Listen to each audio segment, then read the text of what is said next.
The Chinese room argument. Imagine a quiet room in a large building. The room has no windows. The door is closed. Inside the room sits a person at a wooden desk.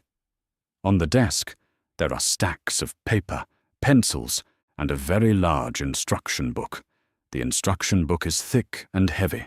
Its pages are filled with symbols and rules. The person inside the room does not understand Chinese. They have never studied the language. They cannot read it. They cannot speak it. To them, Chinese characters look like small drawings or shapes. One day, a sheet of paper slides under the door. The paper contains lines of Chinese characters. The person inside the room looks at the paper quietly. They do not know what the symbols mean. They cannot understand the message. But they do have the instruction book. Slowly they open the book and begin to follow the rules. The rules are very specific. They explain how to match certain symbols with other symbols. If you see this group of shapes, you must copy another group of shapes. If you receive this pattern, you must write a different pattern in response. The person carefully follows the instructions step by step. They copy symbols. They rearrange symbols. They search through the book for the correct matching patterns. It takes time. It takes patience. But eventually they finish writing a new page filled with Chinese characters. They slide the response under the door. Outside the room, someone receives the paper. They read the characters and smile. The response is perfect. It answers their question clearly. It sounds natural and intelligent. From the outside, it appears that the room understands Chinese. Over time, more papers slide under the door. More questions arrive. The person inside the room keeps using the instruction book. They continue matching symbols and writing responses. Every answer appears fluent and correct. Eventually, people outside the room become convinced that whoever is inside understands Chinese very well. But inside the room, nothing has changed. The person still does not understand a single word. They are only following rules. They are only moving symbols from one place to another. They do not know the meaning of the symbols. They only know the shapes and the instructions. This story represents the Chinese room argument, proposed by the philosopher John Searle. The room is meant to represent a computer. The instruction book represents a computer program. The papers sliding under the door represent messages or inputs. The answers sliding back out represent outputs. Computers receive symbols. They follow rules. They produce responses. At first, this can seem like understanding. But the Chinese room argument suggests something different. It suggests that following rules is not the same as understanding meaning. The person in the room produces perfect Chinese responses, yet they do not understand Chinese. In the same way, a computer may produce perfect language responses, yet it may not truly understand the meaning of the words. Over time, computers have become very good at handling language. They can translate sentences, they can answer questions, they can write stories and explanations. Their responses can appear thoughtful and natural. From the outside, it can feel as if the computer understands language. But the Chinese room argument invites us to slow down and look more carefully. Inside the machine, there may only be symbols and rules, patterns and instructions, inputs and outputs.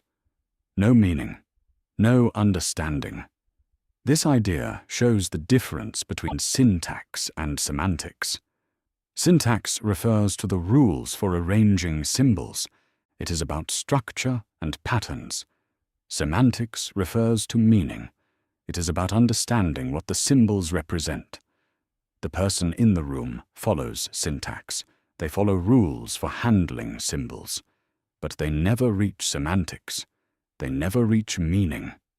In this way, the Chinese room argument suggests that a system can appear intelligent without truly understanding anything.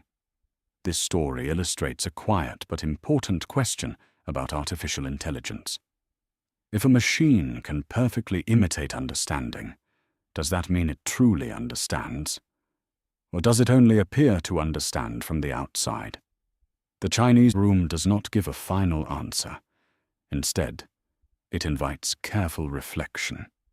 It asks us to consider what understanding really means. It asks us to think about the difference between behavior and experience, between producing correct answers and actually knowing what those answers mean. In the quiet room, the person continues to follow the rulebook. Papers continue to slide under the door. Answers continue to slide back out. From the outside, everything looks intelligent and fluent.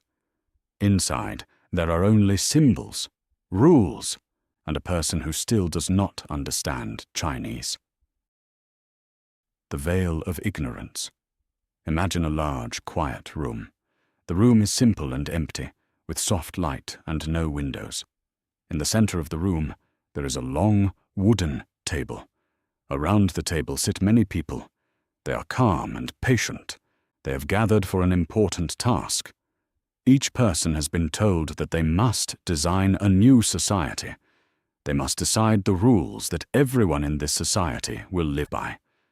They must choose the laws, the opportunities, and the protections. They must decide how resources will be shared. They must decide what is fair. At first, this seems simple. People begin to think about schools, jobs, safety, and health. They imagine how people will work and how people will live. Slowly, they start to suggest rules. But before the discussion begins, something unusual happens. A soft voice explains a single condition. Every person in the room must wear a thick veil. This veil hides something very important. It hides who they will be once the society begins. Under this veil, no one knows their future place. No one knows if they will be rich or poor. No one knows if they will be healthy or sick. No one knows if they will be strong or weak. No one knows their gender, their culture, or their talents. No one knows if they will be born into comfort or hardship. They only know that they will be born into the society they are about to create. The room becomes quiet. At first, people were ready to suggest bold and confident ideas. But now the mood changes. Slowly, the way they think begins to shift. A person who once imagined owning many businesses now pauses. They realize they might instead be a worker with very little power. A person who imagined perfect health now considers the possibility of illness. A person who imagined success now considers the possibility of struggle. Over time, the conversation becomes slower and more careful. They begin to think differently about safety. They want strong hospitals because they might need them. They begin to think differently about education. They want good schools for everyone because they might depend on them. They begin to think differently about fairness. They want protection for the vulnerable because they might be vulnerable. Gradually, the rules they propose begin to change. They still want freedom. They still want opportunity. But they also want security. They want a society that protects the worst possible position, not only the best one. They want a system that is fair even to the person who ends up with the least. In this quiet room, something subtle is happening. Self-interest is still present. Each person still wants a good life. But because they do not know who they will be, their self-interest becomes wider and more cautious. Their concern stretches to include everyone. Eventually, the society they design becomes balanced.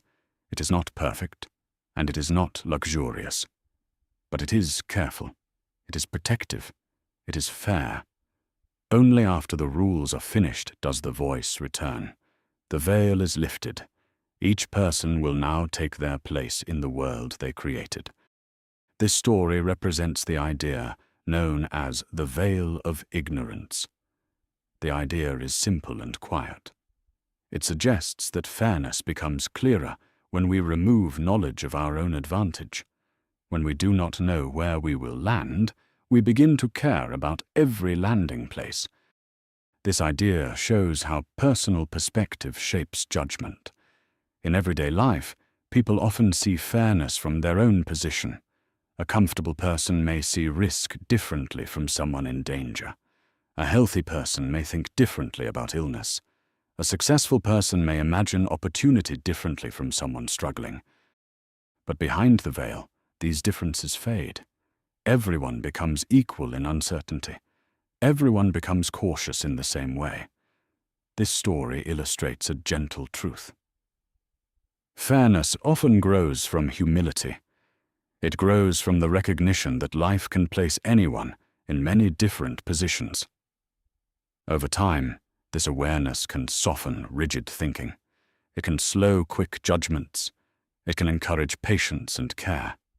The veil of ignorance does not promise perfect answers. Instead, it offers a quiet method. It invites people to imagine life from every side. It invites people to design systems that remain kind even in the worst outcomes. In this way, the idea becomes a simple exercise of imagination, a slow step back from personal advantage, a calm attempt to see the whole picture. And in that quiet room, with the soft light and the long wooden table, the lesson remains gentle and clear. When we imagine a world without knowing our place in it, we begin to design a world that protects every place. Mary's Room. Mary's Room is a thought experiment about knowledge and experience. Imagine a woman named Mary. Mary has lived her entire life inside one single room. The room is quiet and comfortable. It has books, computers, and screens. It has everything she needs to learn. But the room has one special rule. There is no color inside it. Everything in the room is black, white, or gray. The walls are gray. The floor is gray. The books are printed in black ink on white pages. Every image she has ever seen is in shades of gray. Mary has never seen the color red. She has never seen the color blue. She has never seen the color green. But Mary is not uneducated. In fact, Mary is one of the smartest scientists in the world. She studies light. She studies the human eye. She studies the brain. She reads every book ever written about color. She learns how wavelengths work. She learns how the eye detects light. She learns how the brain turns signals into images. Over time, Mary becomes an expert in everything about color. She knows the exact wavelength of red light. She knows how the retina responds to it. She knows which parts of the brain become active. She knows the full science of seeing. In her gray room, Mary learns every physical fact about color, every measurement, every equation, every scientific explanation. One day, the door opens. Mary is allowed to leave the room for the first time. She walks slowly into the outside world. The hallway is bright. The world feels new and quiet. Someone hands her a simple object. A red apple. Mary looks at the apple. For the first time in her life, she sees red. She already knew everything about the physics of red. She knew the wavelength. She knew the biology. She knew the science. But now something new happens. She experiences red. In that quiet moment, standing in the hallway, Mary learns something she never knew before. She learns what red looks like. This story represents a deep philosophical idea about knowledge. It suggests that knowing all the facts is not the same as having the experience. Before leaving the room, Mary knew every physical detail about color. If knowledge were only about facts, then she should have learned nothing new. Everything about red was already in her books. And yet, when she saw the apple, she learned something new. She learned the feeling of seeing red. She learned the experience of color.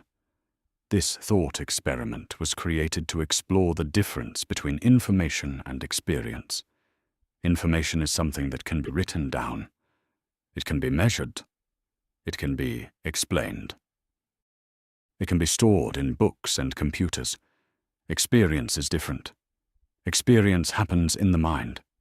It happens in the moment. It is what it feels like to see, hear, taste, or touch. Mary's story suggests that experience contains something extra, something that facts alone cannot fully capture. Imagine reading everything about music. You learn how sound waves work. You study instruments.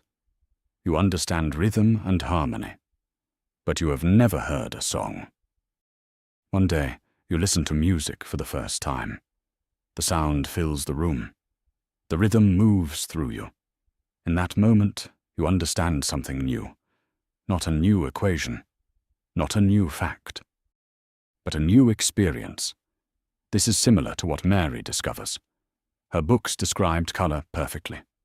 But the experience of seeing color was missing. This idea is often used to discuss consciousness. Consciousness is the feeling of being aware. It is the inner experience of the world. Science can explain how the brain works. It can explain neurons and signals. It can explain how information moves through the body. But some philosophers believe that the feeling of experience is different. They believe there is a gap between facts and feelings. Mary's room invites us to slowly consider this gap. It asks us to imagine that knowledge has layers. One layer is physical explanation. Another layer is lived experience. Both are real. Both are important. But they are not the same. Over time, this thought experiment has become a quiet symbol of this idea. It reminds us that learning is not only about collecting facts. It is also about encountering the world directly. Eventually, Mary steps further into the outside world.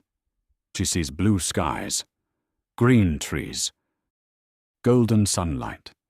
Each new color becomes a new experience. Each moment adds something that books could not provide. In this way, Mary's story shows a gentle truth. Understanding the world is not only about studying it. It is also about living in it. And slowly, quietly, we begin to see that knowledge and experience move together. One describes the world. The other lets us feel it. Eternal recurrence. Imagine a quiet evening. The day is almost finished. The sky is slowly turning dark, and the world feels calm and still. You are sitting alone, thinking about your life. Nothing dramatic is happening. It is simply an ordinary moment. Now imagine that someone gently approaches you and shares a strange idea. They speak softly and slowly. They tell you that everything in your life will happen again. Not once, not twice, but endlessly. Every moment you have lived will return. Every small choice, every mistake, every joy, every regret. Everything will repeat in exactly the same way. At first, this idea feels distant. It feels almost like a dream. You continue sitting there, trying to understand what it means. Picture your childhood, the places you grew up, the people you met. The days that felt long and slow, those moments return.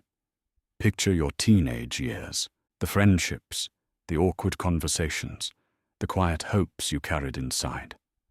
Those moments return too. Picture the present day, the work you do, the things you worry about, the habits you repeat each morning and each night. All of it comes back again, not slightly different, not improved, not changed. Exactly the same.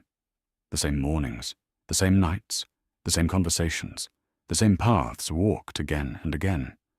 Over time, the idea becomes heavier. You begin to realize that nothing can be erased, nothing can be undone. Everything you have done becomes permanent, not because it lasts forever in memory, but because it repeats forever in reality. Every kind word returns. Every harsh word returns. Every decision returns. Eventually, you begin to see your future differently. Imagine tomorrow. Imagine the small choices you will make, the food you will eat, the words you will say, the time you will spend scrolling, resting, working, or thinking. Now imagine doing those exact same things forever. This idea slowly changes how each moment feels. A small decision begins to feel larger. A quiet habit begins to feel more important. A short conversation begins to feel heavier. In this way, ordinary life becomes something else. It becomes something that never ends. This idea comes from a philosopher named Friedrich Nietzsche. He called it eternal recurrence. It is the idea that life repeats itself endlessly, exactly as it is. At first, this sounds like a strange theory about the universe. But slowly, it becomes clear that it is not really about the universe at all. It is about how we live. Imagine two people hearing this idea. The first person feels overwhelmed. They imagine their mistakes repeating forever. They think about their regrets returning again and again. The idea feels heavy. It feels exhausting. It feels like a burden. The second person reacts differently. They imagine their favorite moments returning forever, a warm laugh, a peaceful walk, a quiet evening like this one. The idea feels comforting. It feels peaceful. It feels like acceptance. Both people hear the same idea, but they experience it in completely different ways. This story illustrates something simple and quiet. Eternal recurrence is not meant to predict the future. It is meant to change how the present feels. If every moment returns forever, then every moment becomes important. Even the smallest moment. Brushing your teeth, sending a message, taking a walk, saying thank you, saying nothing. These small moments stop feeling small. They become part of an endless pattern. Over time, this idea invites a gentle shift in perspective.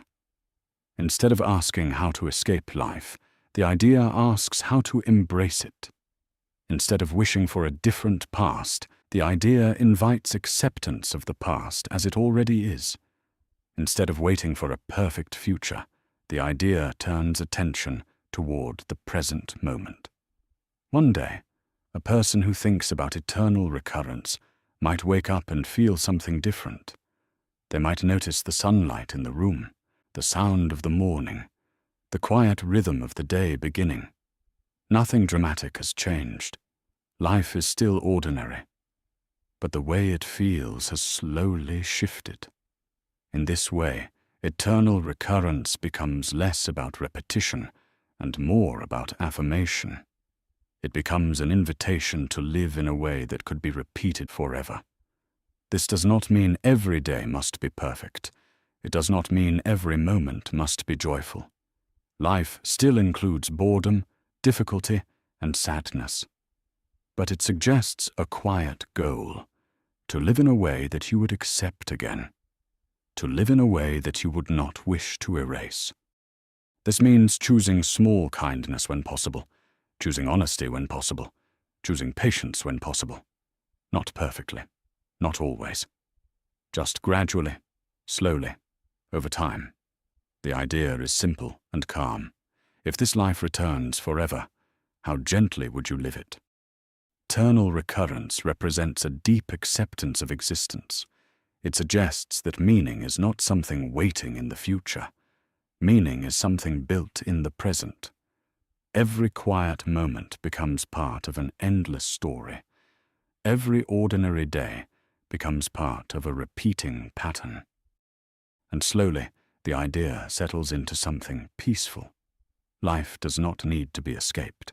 Life can be lived in a way that feels worthy of repeating. again and again, forever. Panpsychism. Imagine a quiet forest early in the morning. The air is cool. The ground is damp from the night. Light slowly filters through the leaves. Everything is still and calm.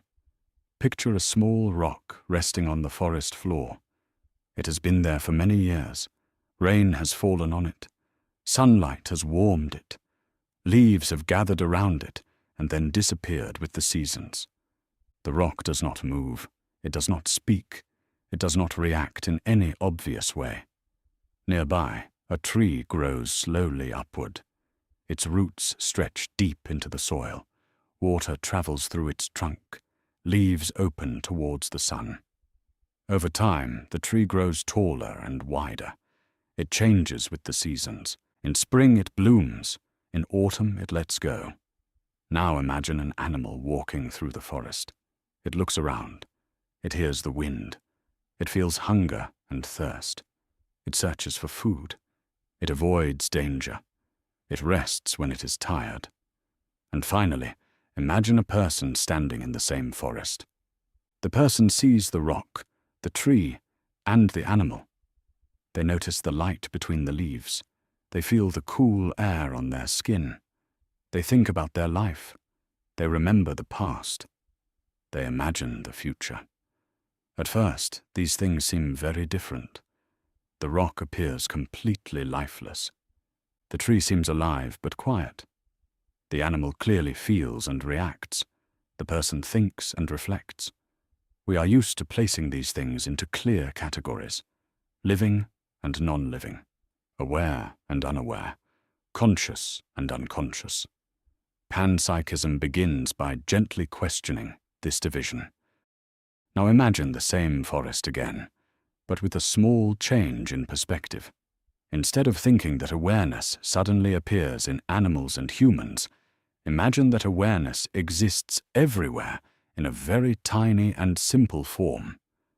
Picture awareness not as a bright light that switches on, but as a faint glow that exists everywhere, even in the smallest places.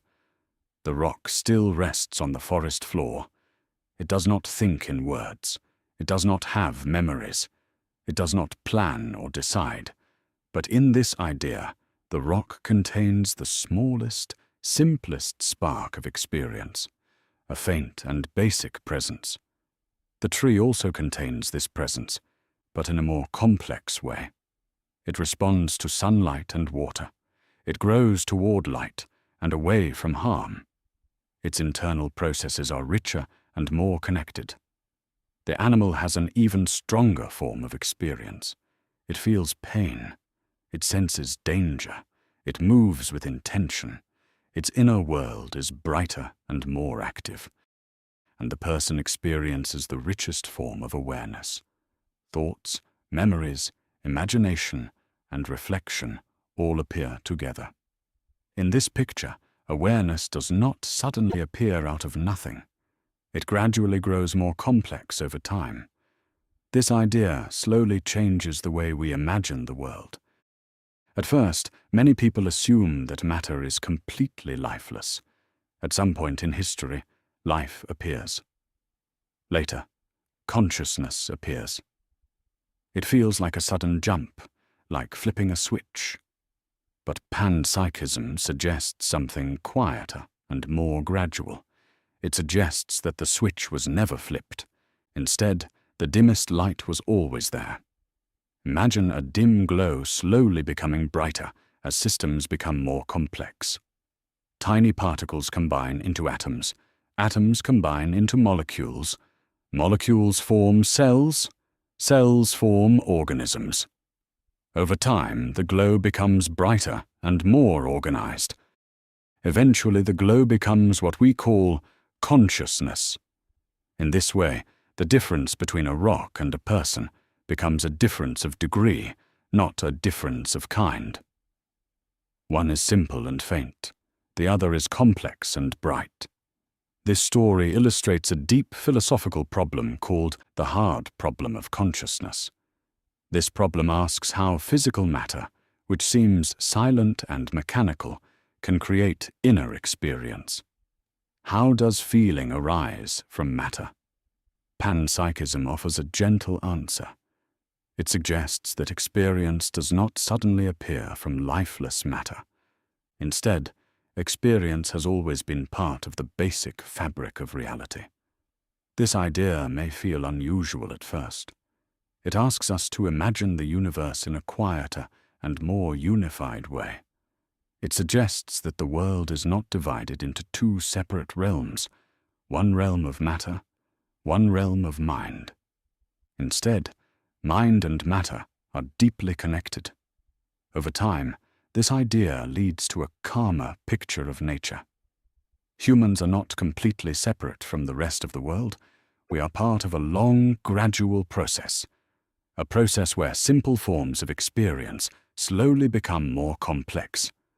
The forest becomes a place filled with quiet continuity. The rock, the tree, the animal, and the person all exist along the same gentle spectrum. This does not mean that rocks think or feel in the way humans do. Their form of experience, if it exists, would be unimaginably simple, almost like a faint whisper that never becomes a voice. But the idea suggests that nothing is entirely empty inside. Nothing is completely silent. This story represents a shift in perspective. Instead of asking when consciousness appeared, we begin to imagine how it slowly grew. And in this way, Panpsychism offers a calm and steady idea. Awareness may not be a rare accident.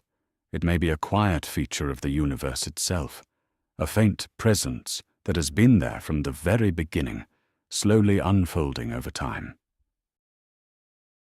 Buridan's Ass. Buridan's Ass is a story about a donkey that cannot choose. Imagine a quiet field on a warm afternoon.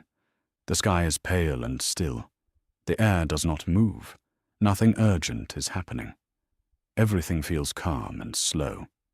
In the middle of this field stands a donkey. The donkey is not tired. It is not sick. It is simply hungry. A short distance to the left of the donkey is a pile of fresh hay. It looks soft and dry. It smells warm in the sun. It is exactly the kind of food a donkey likes. Now picture the right side of the donkey. There is another pile of hay. It is just as soft, just as dry, just as warm. It is exactly the same as the first pile. The donkey stands exactly in the middle. The distance to the left pile and the right pile is perfectly equal. At first, nothing seems strange about this scene. A hungry animal stands between two meals. Soon, it will walk to one side and begin eating. But now imagine something unusual. This donkey cannot find any reason to choose one pile over the other. The hay on the left looks the same. The hay on the right looks the same. The smell is the same. The distance is the same. The size is the same. There is no difference. The donkey turns its head to the left. The hay looks good. Then it turns its head to the right. That hay looks just as good. It takes a small step forward, then stops. It waits. It thinks in the simple way animals think. It looks again, left, then right. Time passes slowly. The sun moves a little lower in the sky. Shadows grow longer. The field becomes quiet. The donkey is still standing in the middle. It is hungry, but it still cannot decide. Over time, the hunger grows stronger. The body begins to weaken. Still the donkey waits. It cannot find a reason to choose left instead of right. It cannot find a reason to choose right instead of left. Eventually, the donkey dies of hunger, standing exactly between two identical meals. This story sounds simple and strange, but it represents a deep philosophical problem. This story illustrates the problem of perfect indecision.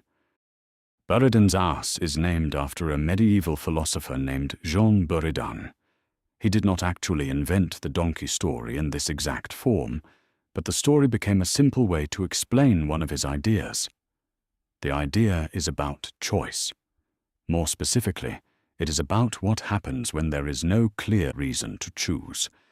In everyday life, we often believe that we choose things because we have reasons. We choose one job because it pays more. We choose one path because it is shorter. We choose one meal because we prefer the taste. There is always some small difference that pushes us in one direction. But now imagine a moment where there is truly no difference at all. Picture choosing between two identical doors. They look the same. They lead to the same room. There is no sign, no hint, no clue. Which door do you open? You may feel the quiet discomfort of this situation. The mind searches for a reason. It looks for a sign. It tries to find a small preference. When none appears, the moment becomes still. Time feels slow. Decision feels heavy. This is what the donkey represents. The story suggests that pure logic alone may not be enough to create action. If a decision must be perfectly justified, the decision may never happen. In this way, the story shows a limit of rational thinking. If we wait for perfect certainty, we may remain still forever one. In real life, we rarely face perfectly equal choices. Small differences always exist. A tiny feeling, a faint memory, a small preference, even a random impulse. These tiny differences move us forward. Sometimes we choose simply because it is time to choose. Over time, philosophers used this story to explore the nature of free will. They wondered whether humans are like the donkey. Do we need a reason for every action? Or can we act even when no reason stands out? The story quietly suggests something important. Action often requires a small leap beyond pure reason. Eventually, the lesson becomes calm and simple. Waiting for perfect certainty can become a trap. Searching for the perfect reason can delay life itself. Movement often begins with a small, imperfect step. The donkey waits for a perfect reason and never moves. Humans move forward with imperfect reasons every day. This means that uncertainty is not a barrier to action. It is a natural part of action. In this way, Buridan's ass becomes a gentle reminder. Life continues not because every choice is clear, but because choices are made anyway. Slowly, quietly, and imperfectly, we move toward one pile of hay. Laplace's demon. Imagine a quiet room. Nothing is moving. Nothing is making a sound. In the center of the room there is a single desk. On the desk there is a notebook, a pencil, and a small metal ball. Now imagine that someone walks into this room. Not a normal person. Not a scientist with machines and tools. Instead, imagine a being with perfect knowledge. A being that knows the exact position of every object in the universe, the exact speed of every moving particle, the exact direction of every force. This being looks at the metal ball on the desk. It knows the temperature of the air around it. It knows the strength of gravity pulling it downward. It knows the tiny vibrations in the table beneath it. It even knows the movement of atoms inside the ball itself. At first, nothing happens. The ball remains still. The room remains silent. But then the being begins to write in the notebook. It writes what will happen next. Not a guess. Not a prediction in the usual sense. A certainty. It writes that in 5 minutes, a person will enter the room. They will pick up the ball. They will roll it across the desk. It will fall onto the floor. It will bounce twice. Then it will stop near the wall. The being closes the notebook and waits. 5 minutes pass. Exactly 5 minutes. A person enters the room. They pick up the ball. They roll it across the desk. The ball falls. It bounces twice. Then it stops near the wall. Everything happens exactly as written. The being does not look surprised. It simply opens the notebook again and begins writing the next event. Now imagine that this is not just a small room. Imagine that this being can do this for the entire universe. Every planet, every star, every grain of sand, every breath taken by every person. This being could write the entire future of the universe in advance, every second, every choice, every movement. This idea is known as Laplace's demon. It comes from a scientist named Pierre-Simon Laplace. He lived in the late 1700s and early 1800s. At that time, science was discovering the power of physics. Scientists were learning that the motion of planets could be predicted using equations, the fall of objects could be calculated, the path of a cannonball could be known before it was fired. The universe began to look like a giant clock, a very large, very complex clock. But still a clock.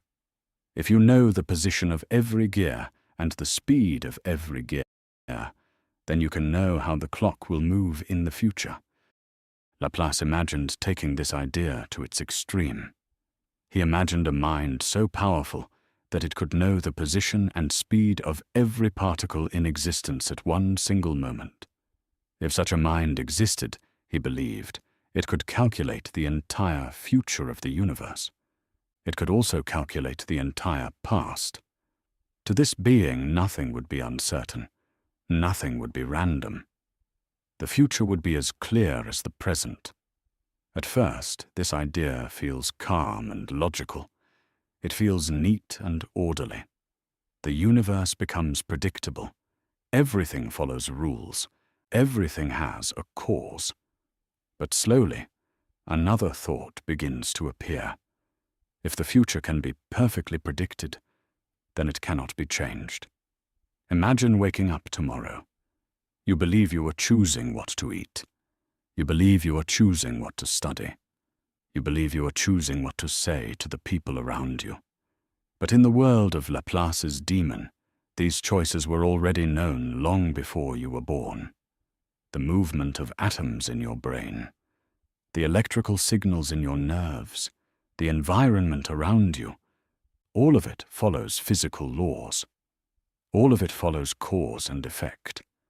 In this way, your future was already written at the beginning of the universe. This idea is called determinism. It is the belief that every event is caused by previous events, like a long chain of dominoes falling one after another. Imagine a line of dominoes stretching across a room. At first, the dominoes are standing still. Then one domino falls. It hits the next, then the next, then the next. If you see the first domino fall, you already know what will happen to the last one. You do not need to watch the entire chain. The ending is already contained in the beginning. Laplace's demon imagines the universe as a chain of dominoes, a chain so large that it includes every star and every thought. This story illustrates a deep and quiet question. If everything is determined, what happens to free will? Free will is the feeling that we are free to choose, the feeling that our decisions are truly ours, the feeling that the future is open and unwritten. But in the world of Laplace's demon, the future is already fixed, already calculated, already certain.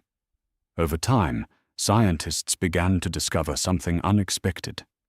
They learned that at very small scales, the universe behaves differently. In the world of tiny particles, events are not perfectly predictable. There is uncertainty. There is randomness. This doesn't fully erase Laplace's idea, but it softens it. It introduces doubt into the perfect clockwork universe. Still, the thought experiment remains powerful. It invites us to imagine a universe where everything follows a clear path, a universe where the future flows from the present like water flowing downhill. This idea shows how science can change the way we think about ourselves. It shows how physics can lead to deep philosophical questions. It reminds us that the universe may be more connected than it first appears. Every event linked to events before it. Every moment shaped by moments long gone. And yet we continue to live our lives as if the future is open, as if our choices matter, as if tomorrow is unwritten. In this way, Laplace's demon sits quietly in the background, watching, calculating, writing in its notebook, not as a real being, but as a symbol of a question that has no final answer. A question about knowledge, about certainty, about choice. A question about whether the universe is a story already written or a story still being told. Plato's Allegory of the Cave. Imagine a deep cave far underground. The air is cool and still. The light is dim. Inside this cave, a group of people has lived their entire lives. They sit on the ground in a long row. Their legs and necks are chained. They cannot stand. They cannot turn their heads. They can only look straight ahead at the wall in front of them. Behind them, far back in the cave, there is a fire. The fire burns quietly. Between the fire and the prisoners, there is a raised walkway. People walk along this path every day. They carry objects in their hands. They carry statues, tools, plants, and small figures shaped like animals and people. As these objects pass in front of the fire, shadows appear on the wall. The prisoners watch these shadows. They see the shapes move. They see them grow and shrink. They see them pass by again and again. The prisoners do not see the fire. They do not see the walkway. They do not see the people carrying the objects. All they see are shadows. To them, the shadows are the only reality they know. At first, the prisoners simply watch. Over time, they begin to talk to each other about what they see. They give names to the shadows. They try to predict which shadow will appear next. They learn to recognize patterns. Some become very skilled at this. They become experts at describing the shadows. They become respected for their knowledge. In this way, a whole world forms on the cave wall, a world made of moving shapes and soft, flickering light. One day, something unusual happens. One of the prisoners is freed. The chains are removed. Slowly he stands for the first time. His legs feel weak. His neck feels stiff. Turning his head feels strange and uncomfortable. At first he does not want to move. The light from the fire hurts his eyes. The cave feels unfamiliar. The shadows on the wall suddenly seem less clear. Gradually he turns around. For the first time he sees the fire. The brightness overwhelms him. He squints and looks away. The shapes near the fire appear blurry and confusing. He struggles to understand what he is seeing. Slowly his eyes begin to adjust. He notices the walkway. He notices the people carrying objects. He begins to realize that the shadows were not real things. They were only images created by the fire. At first, this realization feels disturbing. Everything he believed suddenly feels uncertain. The world he trusted begins to feel incomplete. Eventually, he is led towards the cave entrance. The path slopes upward. The air becomes warmer. The light becomes brighter. Each step feels harder than the last. When he finally steps outside, the sunlight fills his eyes.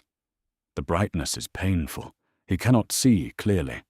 He closes his eyes and turns away. The outside world feels overwhelming. At first, he sees only faint shapes and reflections. He sees shadows on the ground. He sees blurry outlines of trees and rocks. Slowly, his eyes adjust again. The colors become clearer. The shapes become sharper. Over time, he sees the sky. He sees the clouds moving slowly. He sees the sun shining above everything. Eventually, he understands that this world is far larger and more real than the cave. The shadows were only faint copies of real objects. The cave was only a small part of a much bigger world. This discovery changes him. The things he once valued now seem less important. The knowledge he once admired now feels limited. One day, he remembers the prisoners still inside the cave. He remembers how certain they were. He remembers how they trusted the shadows. Slowly, he returns to the cave. The darkness surrounds him again. His eyes, now used to sunlight, struggle to see in the dim light. The shadows on the wall look unclear and confusing. The other prisoners notice his difficulty. They see him stumble. They see him struggle to describe what he saw outside. His words sound strange to them. His ideas sound impossible. To them, the shadows still feel real. The cave still feels complete. They do not trust the story of the outside world. They believe the journey harmed him. They believe leaving the cave made him weaker. In this way, the freed prisoner feels alone among them. This story represents the human search for truth. The cave represents the world we see every day. The shadows represent the information we accept without question. They represent beliefs formed by habit, culture, and tradition. The fire represents limited knowledge. It provides some light, but not the full picture. The journey outside represents learning and understanding. It represents the slow and often uncomfortable process of discovering deeper truths. At first, new knowledge feels painful. It feels confusing. It challenges what we once believed. Over time, it becomes clearer. Eventually, it changes how we see everything. This idea shows that knowledge is not always comfortable. Learning can feel difficult. Understanding can feel isolating.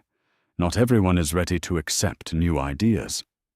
This story illustrates how people often resist change. They trust what is familiar.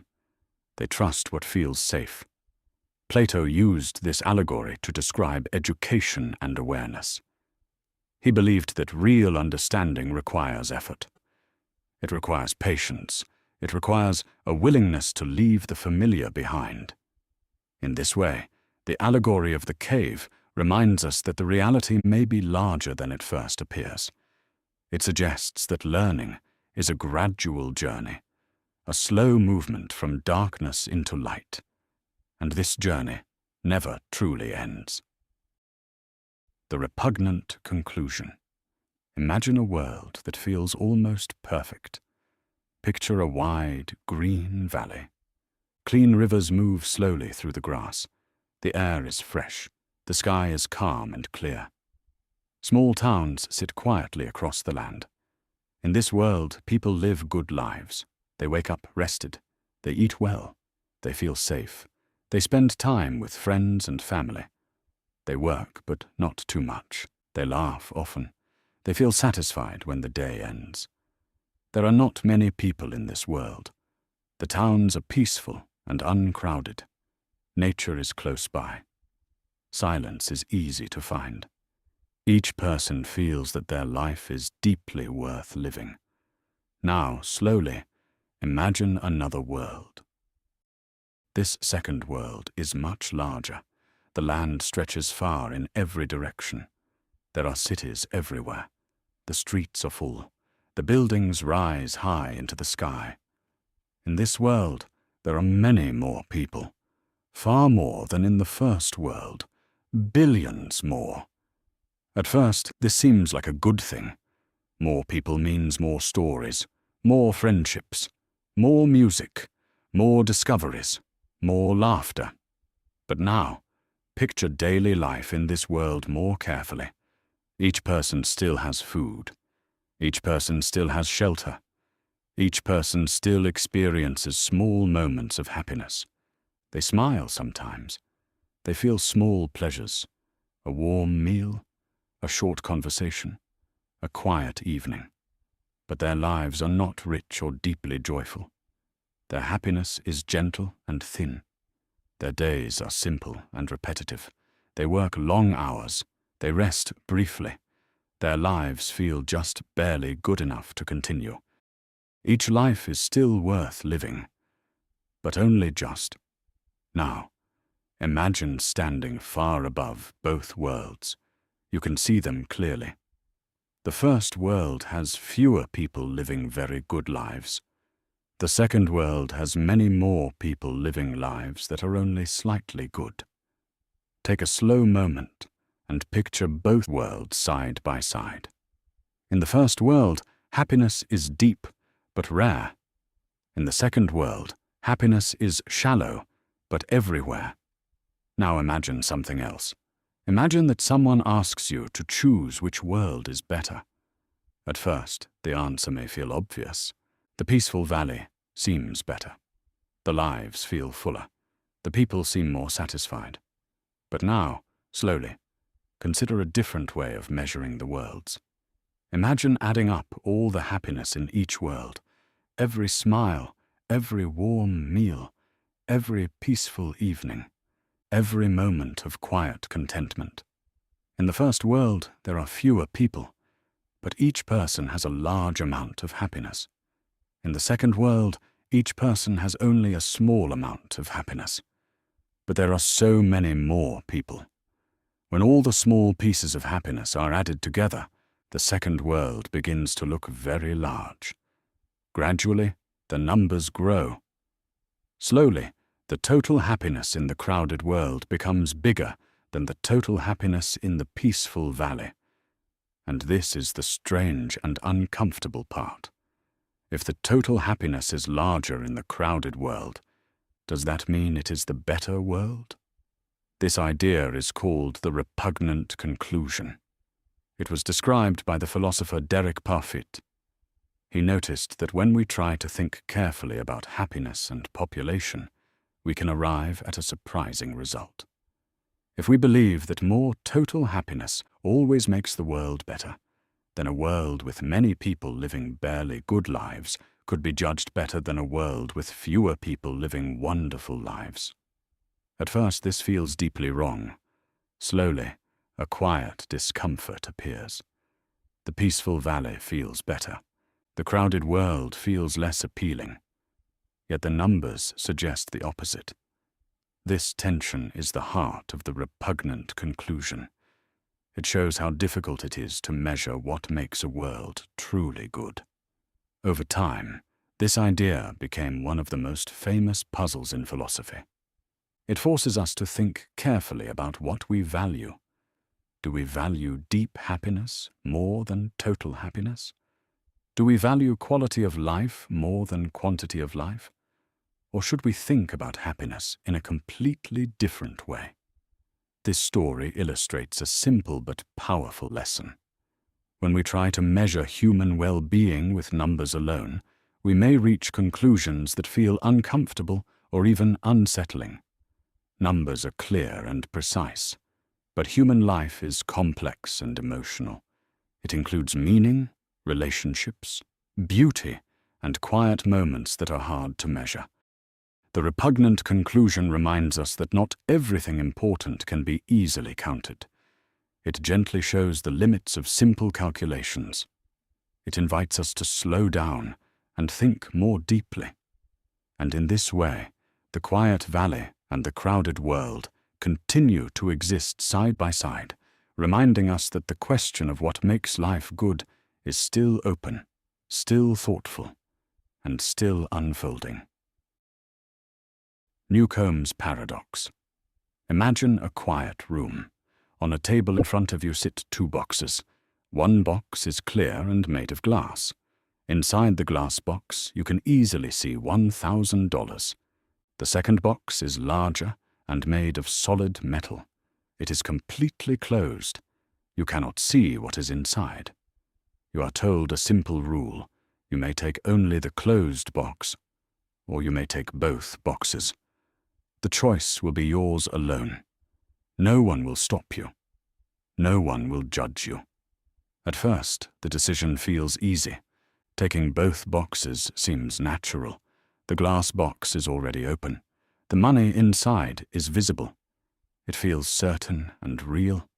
It feels like something you could reach out and hold in your hands. But then the story continues. You learn that before you entered the room, a highly advanced predictor made a decision. This predictor studied you. It studied your past behavior, your habits, your personality, your patterns of thinking. Over time, it became extremely accurate at predicting what people will choose. The predictor made a single prediction about you. It predicted whether you would take only the closed box or both boxes. One day, before you arrived, the predictor acted based on its prediction. If it predicted that you would take only the closed box, it placed $1 million inside the metal box. If it predicted that you would take both boxes, it placed nothing inside the metal box. The decision has already been made. The boxes are already prepared. The room is quiet again. Now you stand in front of the table. At first, the situation feels strange, but simple. The boxes are already there. The predictor has already acted. Nothing you do now can change the past. The money inside the boxes has already been placed or not placed. Slowly, the choice begins to feel heavier. If you take both boxes, you will definitely get the $1,000 from the glass box. That part feels certain. The metal box might contain $1 million, or it might contain nothing. But the $1,000 feels guaranteed. If you take only the metal box, you will receive whatever is inside. It might be empty, or it might contain $1 million. Over time, the situation becomes a quiet conflict between two ways of thinking. One way of thinking feels logical and straightforward. The boxes are already in front of you. The money has already been placed. Taking the glass box cannot change what is inside the metal box. In this way, taking both boxes seems like the safe and rational choice. $1,000 feels better than nothing. Another way of thinking feels slower and more reflective. The predictor has been correct almost every time. Almost everyone who takes only the metal box finds $1 million inside. Almost everyone who takes both boxes finds the metal box empty. In this way, the choice begins to feel like a quiet test of trust. Gradually, the room feels even quieter. You begin to imagine two different versions of yourself. One version reaches out and takes both boxes, feeling certain about the visible money. The other version reaches out and takes only the metal box, trusting the long history of the predictor. Both versions feel reasonable. Both versions feel calm and logical. Yet they lead to very different outcomes. Eventually, the paradox becomes clear. Newcomb's paradox is not really about boxes or money. It is about how we think about decisions. It is about how we think about cause and effect. It is about how we think about the future and the past. One way of thinking focuses on the present moment. In the present moment, the boxes are already fixed. The past cannot be changed. The $1,000 is sitting in front of you. In this way, taking both boxes feels rational because it increases your reward in the moment. Another way of thinking focuses on the pattern that led to this moment. The predictor made its decision based on what it expected you to do. In this way, your choice feels connected to the past, even if it cannot change the past directly. Taking only the metal box feels rational because it matches the pattern that leads to the larger reward. Slowly, the paradox reveals a deeper idea. Sometimes, rational thinking is not a single path. Sometimes, two calm and logical paths lead in opposite directions. One path says to focus on the immediate situation. The other path says to focus on the larger pattern. Both paths feel steady. Both paths feel careful. yet they do not agree. Over time, philosophers have quietly discussed this thought experiment. Some believe the rational choice is to take both boxes. Others believe the rational choice is to take only the metal box. The disagreement continues, slowly and calmly, across many years. This story illustrates something gentle but important. Human reasoning is not always simple. Even careful logic can lead to different answers, depending on how we frame the situation. The way we describe a problem shapes the way we solve it. In this way, Newcomb's paradox becomes less about the money and more about the mind. It shows how the future, the past, and the present can feel connected in unexpected ways. It shows how certainty and trust can quietly compete with each other. And in the quiet room, the boxes remain on the table, waiting. The Swampman. The Swampman is a thought experiment about identity and what it means to be a person. Imagine walking alone through a quiet swamp. The air is warm and still. The ground is soft beneath your feet. Trees rise slowly out of the water, and the sound of insects fills the background.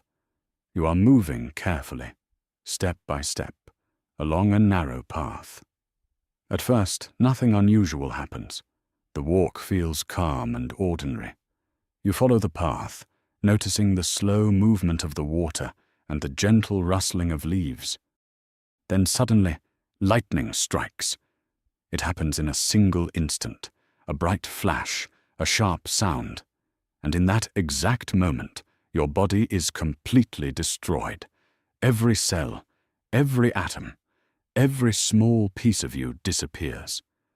At the same time, by a strange accident of nature, the lightning also rearranges the surrounding molecules in the swamp. Mud, water, air, and plant material come together in the exact same pattern that your body once had. A new body appears. This new body is identical to the one that was destroyed. It has the same face, the same fingerprints, the same memories, and the same voice.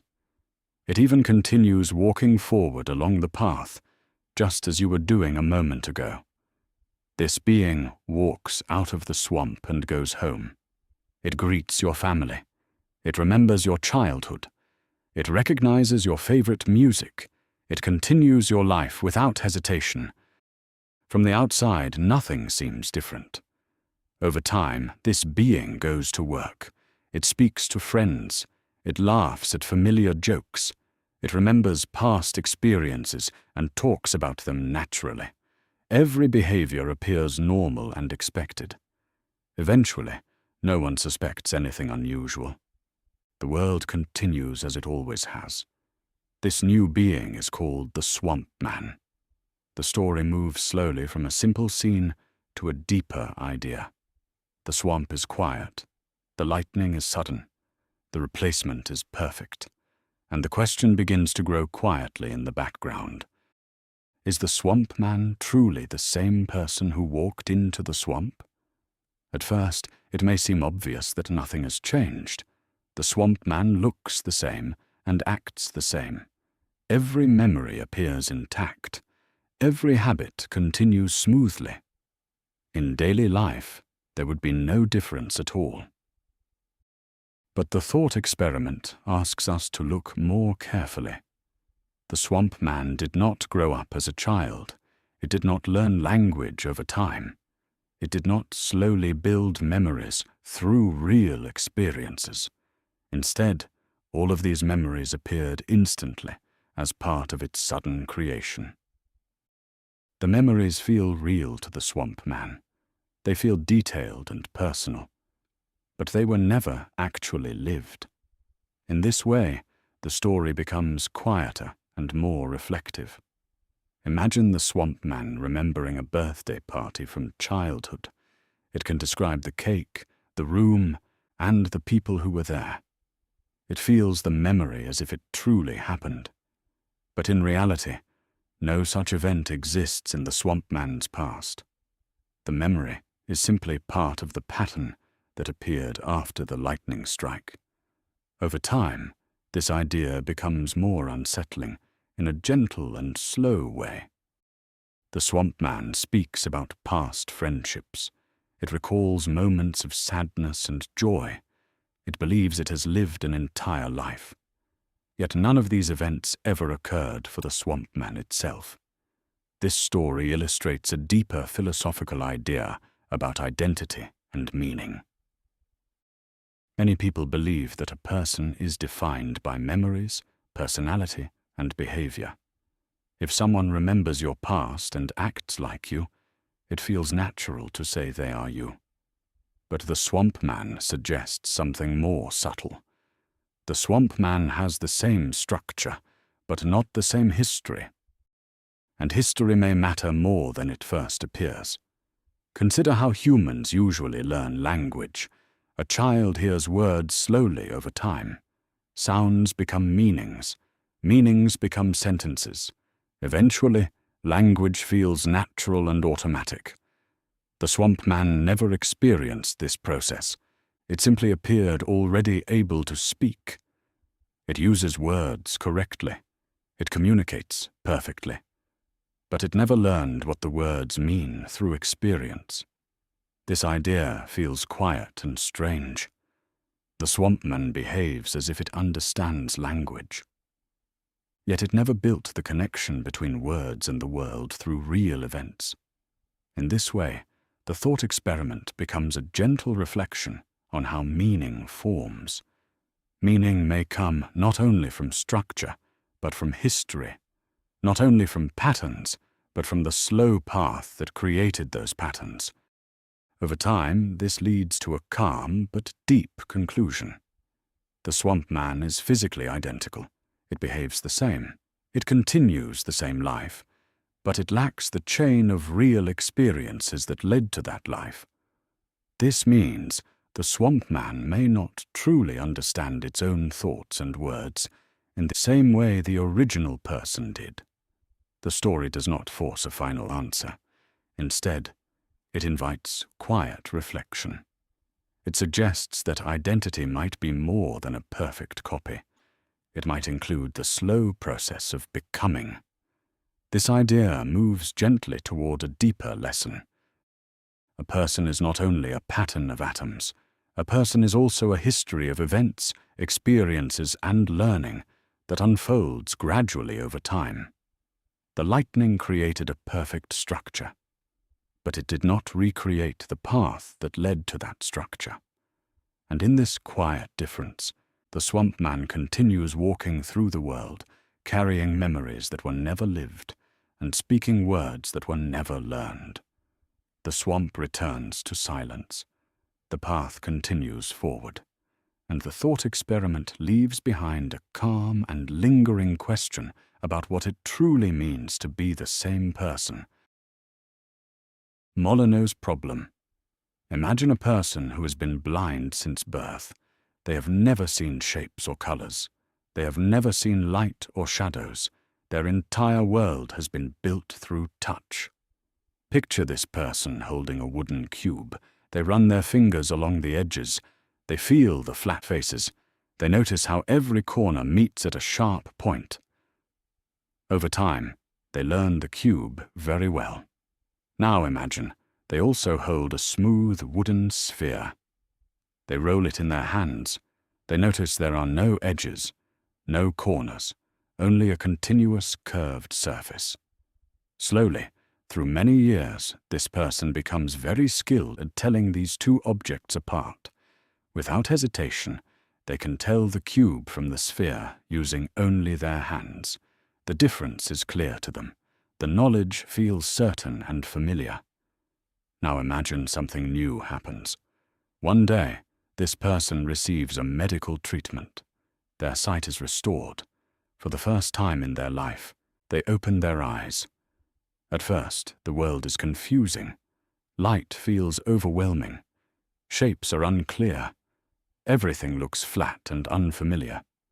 In front of them, on a table, sit two objects, a cube and a sphere, the same two objects they once knew by touch. They are asked to look at the objects. Their art are not allowed to touch them, only to see them. The question is simple. Can they tell which object is the cube and which is the sphere using sight alone? This is Molyneux' problem. It was first asked in the year 1688 by an Irish philosopher named William Molyneux. He sent the question in a letter to John Locke, a famous thinker of the time. The question seemed simple, but it touched something very deep. At first, it may feel obvious. It may seem that the person should recognize the shapes. After all, they already know the cube and the sphere. They have held them many times. But slowly the problem becomes less clear. When the person touched the cube, they felt edges and corners. When they touched the sphere, they felt smoothness and curves. These experiences were learned through the hands, through years of touch. Seeing is different. Sight gives information in a new way, through light and color, through distance and shape on the eyes. The question becomes deeper. Is the knowledge from touch the same as the knowledge from sight? At first, many philosophers believed the answer was yes. They thought the mind could connect the two senses immediately. They believed the person would recognize the shapes at once. But over time, others began to doubt this. They imagined the moment of first sight. They imagined how confusing the visual world might be. A cube seen for the first time might not look like the cube felt in the hands. A sphere might appear as just a circle on a flat surface. Eventually, scientists had a chance to test the idea. In modern times, some people who were blind since birth gained sight through surgery. Researchers gently studied what happened next. The results were quiet and surprising. At first, the newly sighted people could not match objects they saw with objects they had touched. The connection was not immediate. They needed time. They needed practice. Gradually, over weeks and months, the connection formed. Slowly they learned that the shape they saw matched the shape they once felt. This discovery was gentle but powerful. It suggested that the senses do not automatically translate into each other. Seeing and touching are different ways of learning about the world. The brain must slowly build bridges between them. This idea shows something important about human knowledge. We often imagine that the world we see is simply given to us, as if vision is automatic and complete, as if understanding comes instantly. But this story suggests something quieter. Understanding is learned. Perception is built over time. The brain must slowly connect experience with meaning. In this way, sight is not just seeing. Touch is not just touching. Each sense is a language the brain must learn. This story illustrates how much learning happens beneath awareness, how much practice is hidden in everyday experience. Even recognizing a simple cube may require years of quiet training. It also shows how the mind creates a unified world from many separate streams of information. Sight, touch, sound, and movement slowly blend together. They become one smooth experience. Eventually, we forget this learning ever happened. We assume the world has always looked this way. But Molyneux' problem reminds us that the world we experience is built step by step, slowly, gradually, over time. This means that perception is not only about the eyes, it is about the mind learning how to interpret what the eyes provide. In the end, the problem is not really about cubes or spheres. It is about how humans come to know anything at all. Knowledge is not instant. Understanding is not automatic. Even the simplest recognition may be the result of long and quiet learning. This means that the world we see every day is not just given to us. It is something we have patiently learned to understand. Gabriel's horn. Gabriel's horn is a strange shape from mathematics, that seems calm and simple at first, yet slowly becomes more and more puzzling the longer you think about it. Imagine a long trumpet resting on a quiet table. The mouth of the trumpet is wide and open. The body of the trumpet stretches forward, thinner and thinner, fading slowly into the distance. You cannot see where it ends. It keeps going, becoming narrower, almost like a thread. You keep walking beside it, and it keeps stretching forward. There is always more of it ahead. At first, the shape looks ordinary. It looks like a horn or a trumpet that has been pulled longer and longer. You imagine running your hand along its smooth surface. The beginning is wide and easy to see. The middle is narrower. The far end becomes so thin that it almost disappears. Now imagine that you want to paint this horn. You have a bucket of paint beside you. The task seems simple. You begin at the wide opening and slowly move forward, brushing paint across the surface. At first, it feels normal. You paint the wide section. You move forward. The horn becomes narrower, so you need less paint as you go. The further you move, the thinner the horn becomes. Each new section seems to need less paint than the one before. Over time, something strange begins to happen. You notice that you are not using much paint anymore. The horn is so thin now that each new section takes only a tiny amount of paint. You continue forward. The horn keeps stretching ahead, but the amount of paint you need becomes smaller and smaller. Eventually, you begin to wonder how much paint you will need in total. The horn never ends. It stretches forever.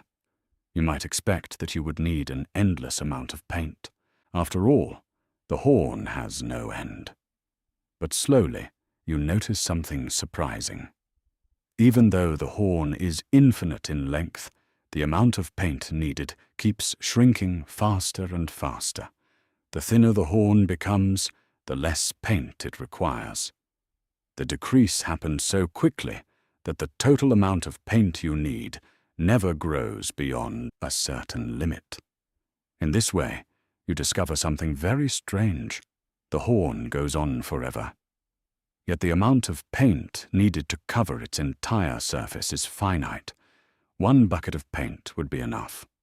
Now, imagine a second task. Instead of painting the outside, you want to fill the horn with paint. You pour paint into the wide opening and watch it flow inside. The paint moves forward, deeper and deeper into the horn. At first, it fills the wide section easily. Then it reaches the narrower part. It continues moving forward. The horn stretches ahead forever, and the inside space never ends. The paint keeps flowing, but it never reaches the end. Slowly you realize something even stranger. The horn can be painted completely with a limited amount of paint, but can never be filled with paint. The inside volume is infinite. This means that one bucket of paint could cover the outside of the horn, but no amount of paint could fill the inside. You could pour paint forever, and the horn would still not be full. This idea is known as Gabriel's horn, sometimes called Torricelli's trumpet. It is created using a simple mathematical curve that stretches forever while becoming thinner and thinner. The result is a shape with a finite surface area and an infinite volume. At first, this sounds impossible. It feels like a contradiction. How can something be infinite and finite at the same time? Slowly, the answer begins to appear. The key is how quickly the horn becomes thinner. The narrowing happens so fast that the surface area stops growing beyond a certain point. But the inside space continues forever because the horn never truly ends. In this way, the horn teaches a quiet lesson about infinity. Infinity does not always behave the way we expect. Sometimes it hides inside simple shapes. Sometimes it appears in gentle and quiet ways. this story illustrates how human intuition can struggle with infinity. Our minds are built to understand everyday objects. We understand cups, tables, and rooms. We understand things that end. But infinity does not end. It keeps moving forward, beyond what we can picture clearly. Gabriel's horn represents the strange boundary between the finite and the infinite. It shows that these two ideas are not always separate. Sometimes they overlap. Sometimes they exist together in the same object. Over time, mathematicians learned to accept these strange results. They realized that infinity follows its own rules. These rules are consistent, even when they feel unusual. This idea shows that the universe may contain truths that feel calm and simple, yet quietly challenge our intuition. A shape can stretch forever and still be covered with a single bucket of paint. A space can be endless, even when its surface is limited. And in the quiet image of a horn fading into the distance, mathematics gently reminds us that the infinite is not always loud or dramatic. Sometimes it appears slowly, gradually, and almost silently, just beyond the edge of what we expect. The Sleeping Beauty problem. Imagine a quiet room with no windows. The room is softly lit. There is a bed, a clock, and nothing else. The room feels peaceful and still. In this room, a woman named Sleeping Beauty lies asleep. Before she went to sleep, scientists explained the experiment to her very carefully. She listened and understood every detail. Nothing about the situation is hidden from her. They told her that she would be put to sleep on Sunday night. Then a fair coin would be tossed. If the coin lands on heads, she will be woken up once, on Monday morning. She will talk to the scientists for a short time. Then she will go back to sleep, and the experiment will end. If the coin lands on tails, something different will happen. She will be woken up on Monday morning. She will talk to the scientists. Then they will give her a drug that makes her forget the conversation.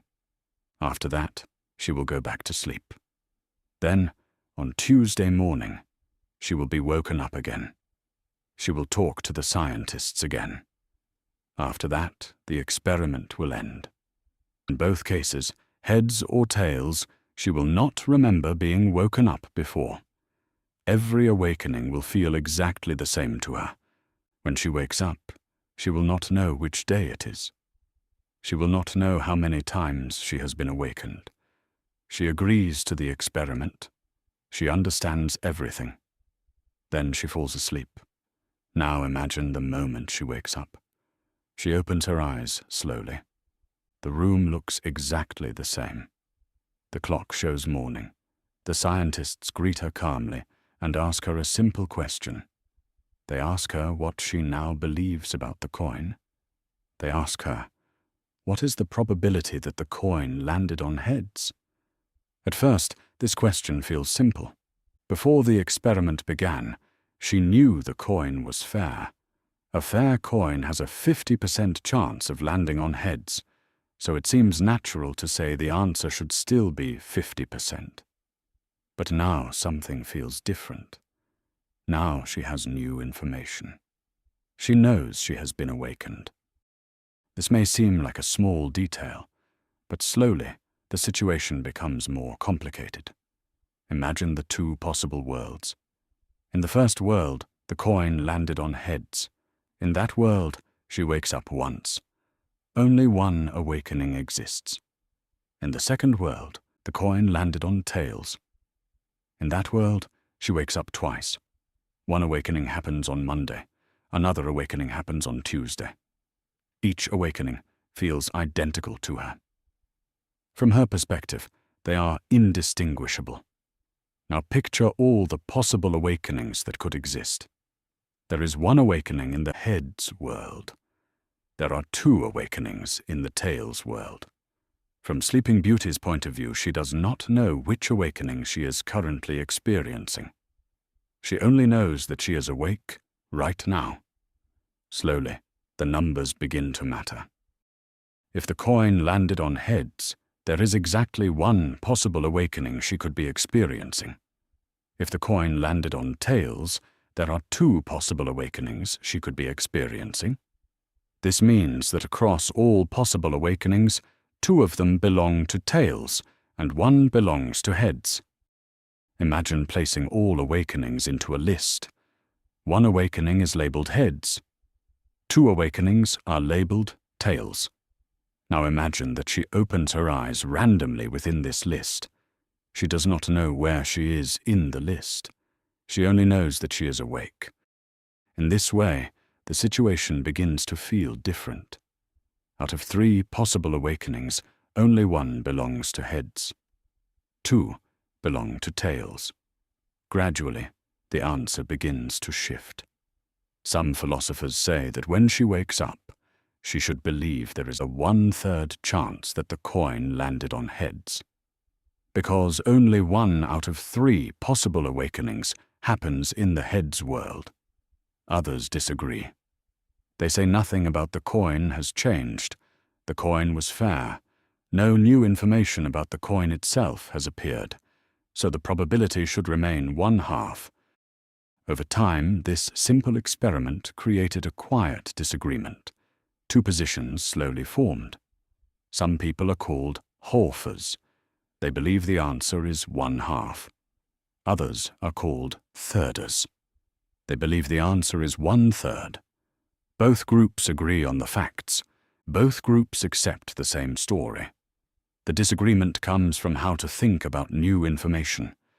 This story illustrates a deeper problem about belief and evidence. When we learn something new, we often update our beliefs.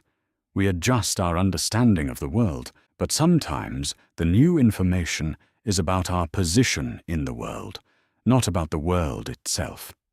Sleeping Beauty did not learn anything new about the coin. The coin was tossed while she slept. Nothing about the coin changed. Instead, she learned something about herself. She learned that she is awake. This idea may feel small at first, but slowly it reveals something important. Much of what we know comes from our position in the world. We learn from where we are, when we are, and what we experience. Imagine waking up in a hotel room in a strange city. For a moment, you do not know where you are. The room looks unfamiliar. Then you remember your trip. Slowly, your beliefs settle into place. In this way, knowledge often depends on perspective. The Sleeping Beauty problem shows how difficult it can be to reason about our own perspective.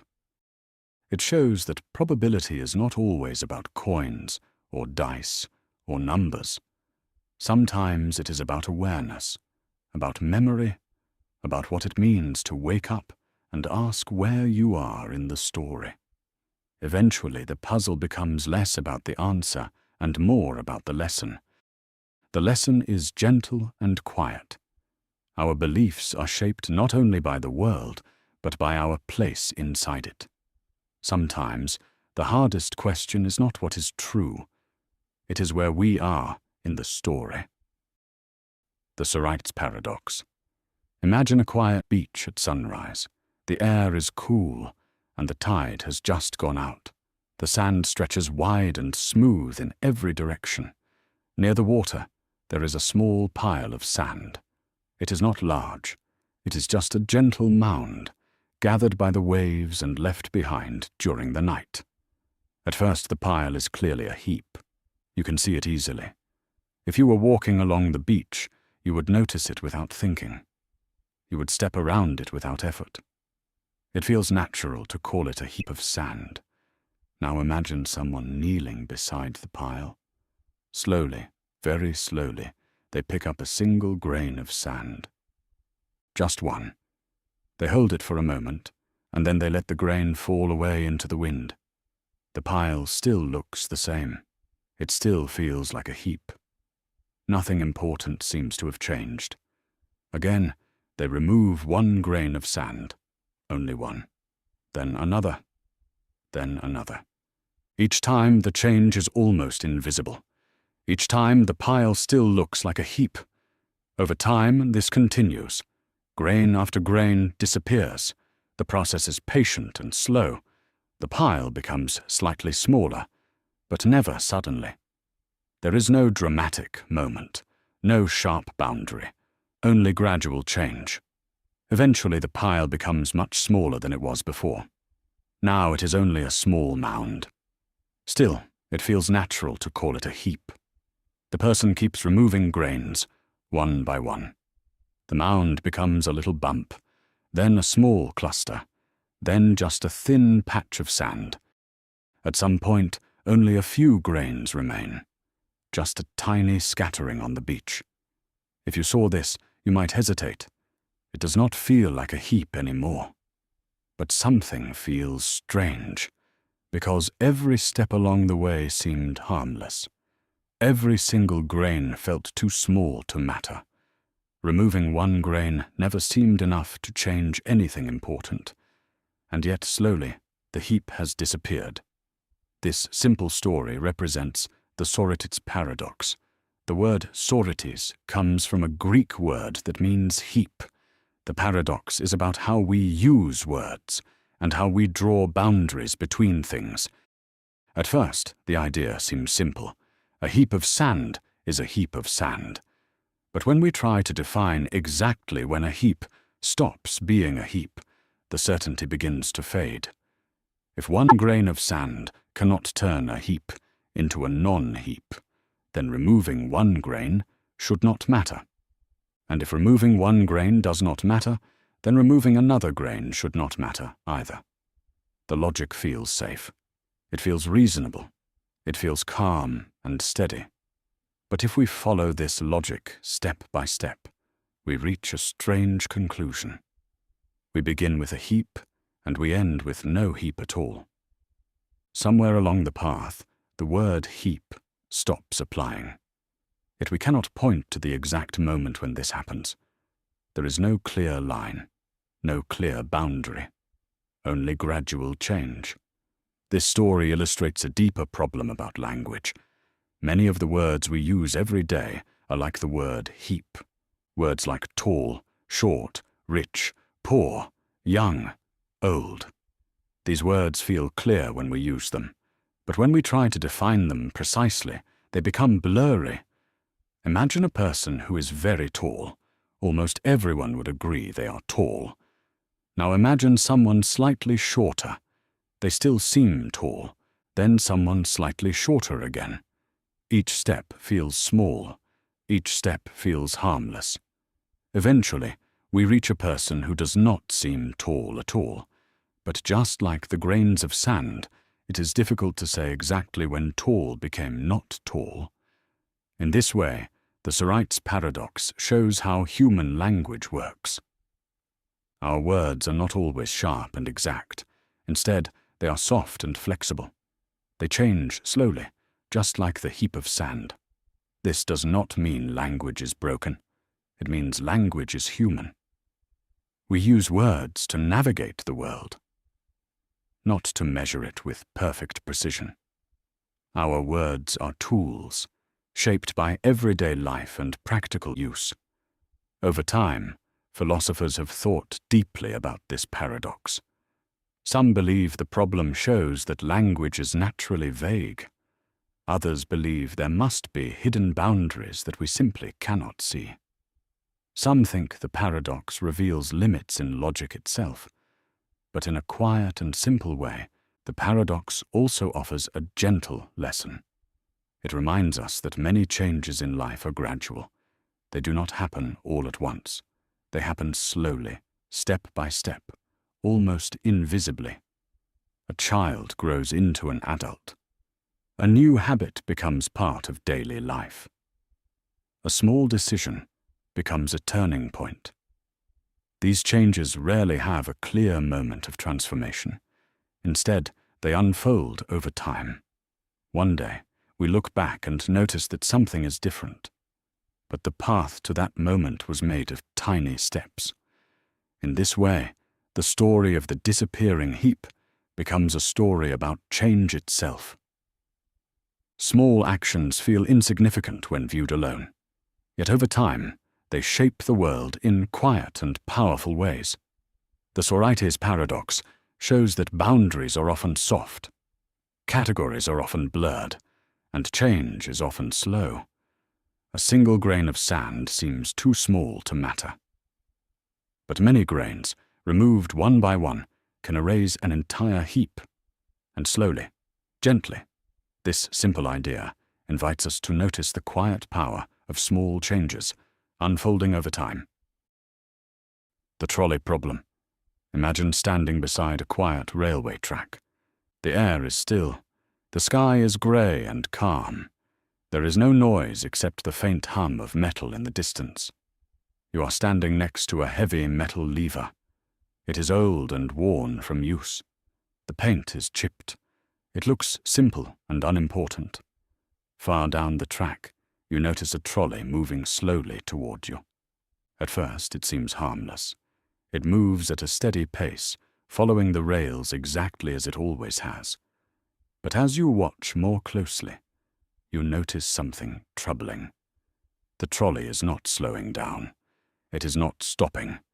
It is moving straight ahead with no sign of control. Now you look farther down the track. In the distance, you see 5 people tied to the rails.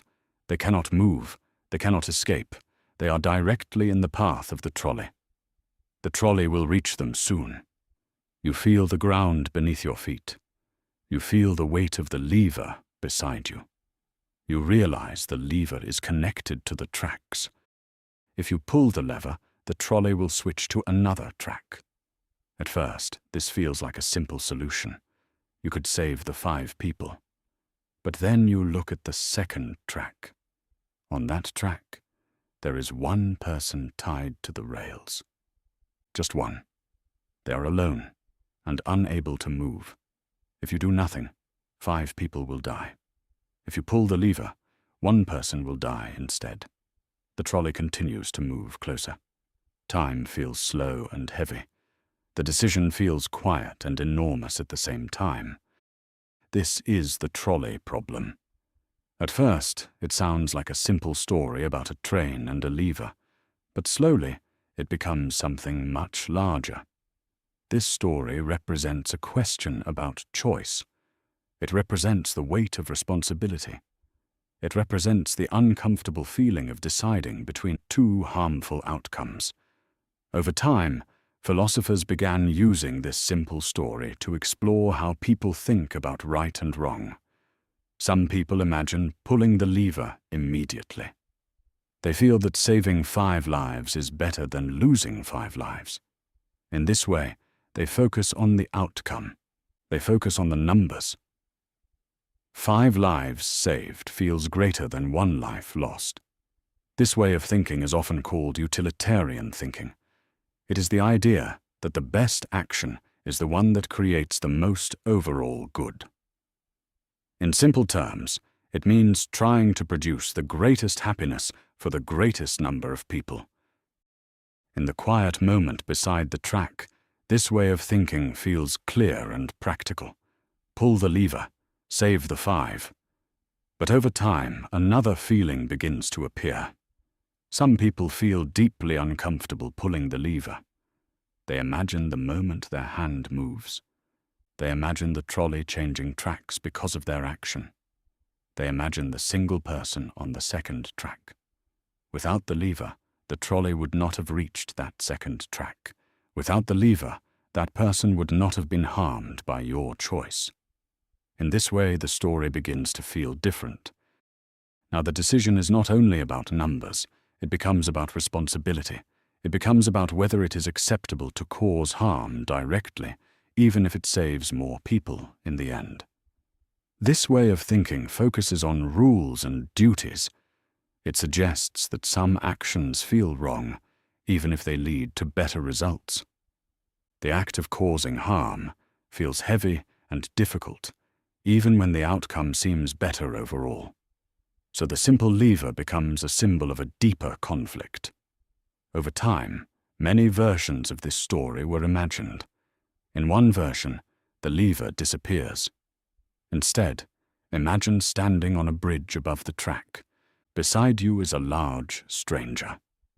The only way to stop the trolley is to push the stranger onto the track, stopping the trolley with their body. The result would be the same. 1 life lost, 5 lives saved. But slowly, many people feel that this version feels very different.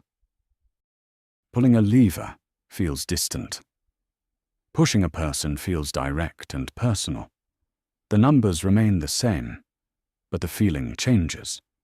This shows how human moral thinking is not only about results, it is also about intention. It is about distance. It is about the difference between allowing harm and causing harm. In this way, the trolley continues to move through philosophy classrooms and quiet conversations. The tracks stretch far beyond the simple railway. They reach into medicine, law, technology, and everyday life. Doctors sometimes face choices about limited resources. Governments sometimes face decisions that affect millions of people. Engineers sometimes design systems that must respond in emergencies. Again and again, the quiet lever appears in different forms. This story illustrates how difficult moral decisions can be. It shows that there is rarely a perfect choice. Sometimes the options are heavy and imperfect, no matter what we do.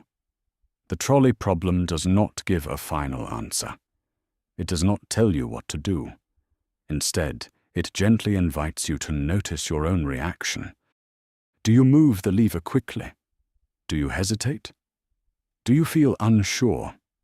Over time, the story becomes less about the trolley and more about the human mind. It shows how people balance logic and emotion.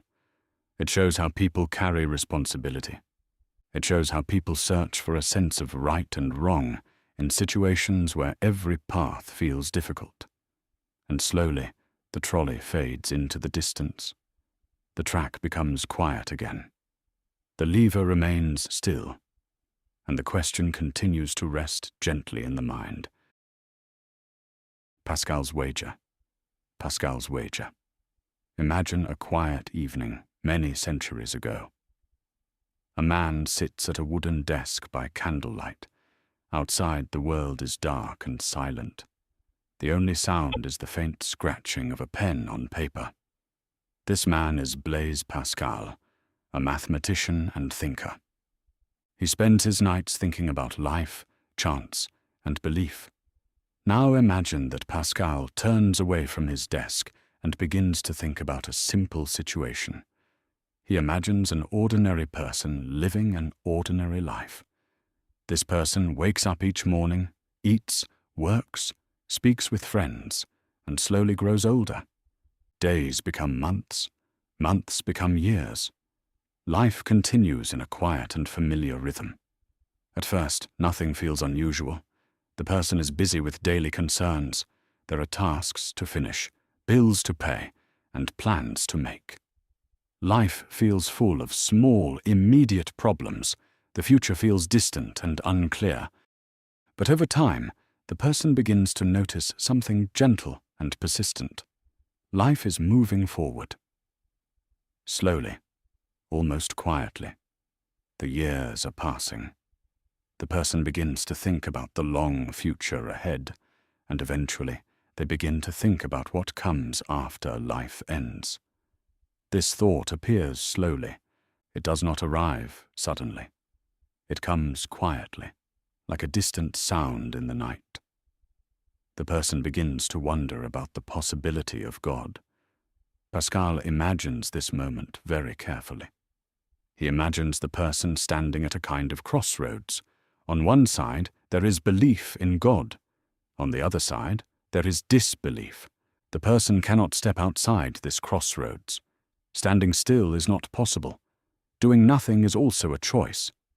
Over time, the person realizes something simple. They must live as if one of these paths is true. Every day they act, speak, and make decisions in a way that leans toward belief or disbelief. Even avoiding the decision becomes a quiet form of choosing. Now Pascal introduces a very simple idea. He asks the person to imagine life as a kind of wager. Not a gamble in a noisy casino, but a quiet wager that unfolds across an entire lifetime. Imagine placing a small coin on a table. On one side of the coin is belief in God. On the other side is disbelief. The person must choose which side to place their life upon. At first, this sounds strange. Belief does not feel like a game. Faith does not feel like a bet. But Pascal asks the person to think slowly and carefully. He asks them to imagine the possible outcomes. If the person chooses belief and God exists, then the reward is infinite. The reward continues forever. It does not fade or disappear. It does not end. It stretches beyond time. If the person chooses belief and God does not exist, then very little is lost. Life continues as it would have. There may be small sacrifices. There may be time spent in prayer or reflection. But life still contains friendships, meals, and quiet evenings. Now imagine the other side. If the person chooses disbelief and God does not exist, then nothing is gained and nothing is lost. Life simply ends. The story closes quietly. But if the person chooses disbelief and God exists, then the loss is infinite. The loss continues forever, just as the reward would have. Pascal asks the person to sit with this image, a small coin resting on a table, two sides, two possible outcomes. One path carries the possibility of infinite gain. The other carries the possibility of infinite loss. Over time, the person begins to see the wager more clearly. This is not a wager about proof. This is not a wager about certainty. It is a wager about risk. In daily life, people make small wagers all the time. They carry umbrellas when rain is possible. They save money for uncertain futures. They lock doors before leaving home. These actions are not based on certainty. They are based on possibility. Pascal suggests that belief in God can be seen in a similar way. A careful choice made in the face of uncertainty. Slowly, the imagined person begins to understand the heart of the wager. They realize that complete certainty may never arrive. The question may remain open and unresolved, but life continues moving forward. Days continue passing. Decisions continue shaping the future. In this way, not choosing becomes a quiet form of choosing. This story illustrates Pascal's central idea. Humans are always living with uncertainty. Absolute proof is rare. Many important decisions must be made without perfect knowledge. The wager suggests that belief may be the safest path when the possible outcomes stretch into infinity. This idea does not attempt to prove that God exists. Instead, it speaks about how humans make decisions when proof is incomplete. It is a reflection on risk, choice, and the limits of certainty. Over time, Pascal's wager became one of the most famous ideas in philosophy. Some people find it comforting, others find it unconvincing. But the image remains simple and clear. A coin on a table, a quiet decision that unfolds across an entire life. This represents a deeper truth about human existence. Life often places people in situations where certainty is out of reach. The future remains unknown. The full picture remains hidden. Yet choices must still be made. This means that living itself becomes a kind of wager. Every day carries quiet decisions about what to believe, how to act, and what to hope for. And so the candle burns slowly on Pascal's desk. The night remains quiet. The question remains open. The wager continues, gently unfolding across the lives of those who think about it. The Euthyphro Dilemma. Imagine a quiet morning in an ancient city. The streets are still, the sun is low. people move slowly through a stone courtyard. At the center of the courtyard stands a large building where important decisions are made. Picture a man walking towards the entrance. He is calm. He is thoughtful. He believes he understands what it means to do the right thing. Another man approaches him. This second man is curious. He wants to understand what makes an action truly good. They begin to talk.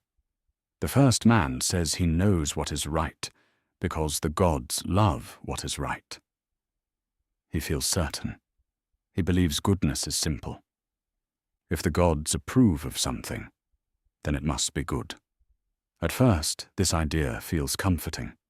It feels clear and stable. It feels like there is a guide in the sky, quietly pointing towards the correct path. The second man listens carefully. He does not argue loudly. He does not rush. He simply asks the man to slow down and think. He asks him to imagine two possibilities. First, imagine that the gods love certain actions because those actions are already good. In this picture, kindness, honesty, and fairness exist on their own. The gods look at these actions and recognize their goodness. They approve of them because they are good. Now imagine the second possibility. Imagine that actions become good only because the gods love them. In this picture, goodness does not exist by itself. It begins only after the gods choose it. If the gods decided to love something different, then goodness would change. The courtyard is still quiet. The morning is still calm. The conversation continues slowly. The second man gently asks which of these two ideas is true. At first, the difference seems small. The words sound similar. But over time, the difference grows clearer. If the gods love actions because they are good, then goodness exists independently. It exists on its own, even before the gods approve of it. The gods simply recognize what is already there. But if actions are good because the gods love them, then goodness depends entirely on their choice. It becomes something flexible, something that could be different. Imagine this second possibility more clearly. Picture a world where the gods suddenly decide that dishonesty is good. Picture a world where cruelty is praised. If goodness depends only on divine approval, then even these actions would become good the moment the gods approve of them. This feels unsettling. Slowly, quietly, a sense of discomfort appears. Because most people feel that kindness is not good simply because someone approves of it. It feels good in a deeper way. It feels good even if no one is watching. Now, return to the first possibility. Imagine that kindness, honesty, and fairness exist like steady stars in the sky. The gods see them and recognize them. They do not create them. They simply acknowledge them. This idea feels more stable, but it also creates a new problem. If goodness exists on its own, independent of the gods, then goodness is not defined by them. It is something even the gods must follow. Slowly the realization appears. Either goodness is independent of the gods, or goodness depends completely on their choice. This is the dilemma. The conversation in the courtyard becomes quiet. The question remains suspended in the air. Over time, this simple conversation would travel far beyond that city. It would continue through centuries of thought. It would appear in temples, churches, classrooms, and quiet personal reflections. The dilemma is not only about ancient gods. It is about the nature of morality itself. It asks where goodness comes from. Does goodness exist on its own, like a truth waiting to be discovered? Or does goodness begin when an authority declares it? This story illustrates a deeper tension in human thinking. People often want morality to feel stable and permanent. They want it to feel grounded. They want it to feel safe. But at the same time, they want morality to be guided by something higher, something wise, something trustworthy. The dilemma gently shows that holding both ideas at once is difficult. If morality is independent, then we must search for it and understand it ourselves. If morality depends entirely on authority, then it becomes flexible and uncertain. In this way, the dilemma invites quiet reflection. It does not force a conclusion. It does not demand a final answer. Instead, it slows the mind. It asks the listener to sit with the tension, to consider both possibilities carefully. This idea shows how philosophy often works. It does not always give answers. Sometimes it gives clearer questions, and sometimes a clear question can feel more important than a quick answer. The courtyard fades, the morning becomes afternoon. The conversation ends, but the question remains. Slowly, quietly, it continues to echo through time.